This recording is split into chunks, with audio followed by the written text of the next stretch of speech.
Alright, so trying to get the angle here. You may not be able to see this, but there's a little spring there and a little ball bearing there. These things are tiny. So what you want to do, if you're doing this vertically, I'm doing it on a bench, but I need to take the centerpiece out. I've got a magnetic tray sitting right under here. So I'm going to use, I'm pretty sure it's a 4mm Allen. I'm going to take this out. You'll hear it clicking. That's the detent of the ball hitting the inside there to mark each of the clicks of Rebound. It's going to come out a certain distance and then it's going to pop. You see the ball sitting right there? Let's see if we lost the spring. No, we didn't. But somehow the ball is like magnetized. But see, oops, I dropped one yesterday working on the other side and it disappeared, like bounced right off. Now there's a little spring inside here. Try and get it to come out.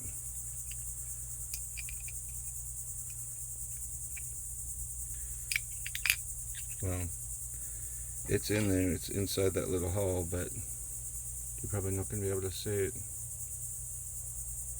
Yeah, so that holds the little ball, and that's what gives you the detent motion. Technically this would still work without the ball. Like, I'll show you when you put this back in. You see how there's like a spring? I'll pretend to put this back in right now just to show you in the same video, same clip. You just got to apply some pressure and then you're going to get those threads, but then no clicking now. Hear it? So this will still give you the same range of adjustment, but you're getting no clicking. So I just want to point out there's a spring down inside there that pushes. So, and when you load this back up, it's a real pain in the neck. I use some grease. You see the little ball there? You can do it. You just got to be, and when it pops out, you got to be really careful it doesn't jump. When you get a set of MRAs new, they come with a spare spring and little ball.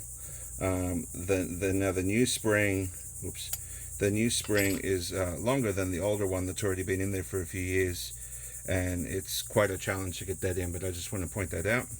Anyway, so now I can, let's see here, now I can get the Allen key in there to hold the strut shaft and get this nut off with, this is 18mm on the MRA, it's a 19mm on the regular. So anyway, this will hold that. Now I can do this after I get this spring compressed, ready to remove. Next up is getting the Rebound adjuster back in.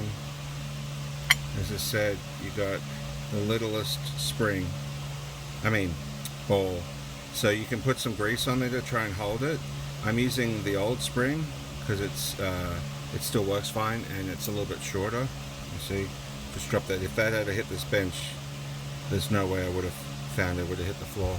So I'm just going to take that there, push it in. Once it's in, it's kind of okay.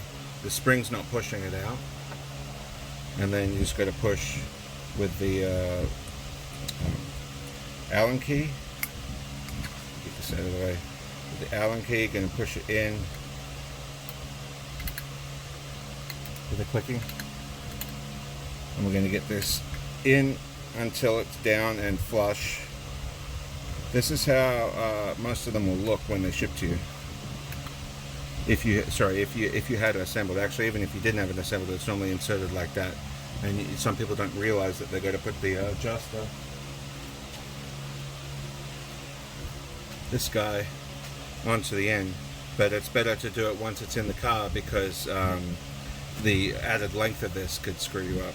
So anyway, this is ready to go back in the vehicle now.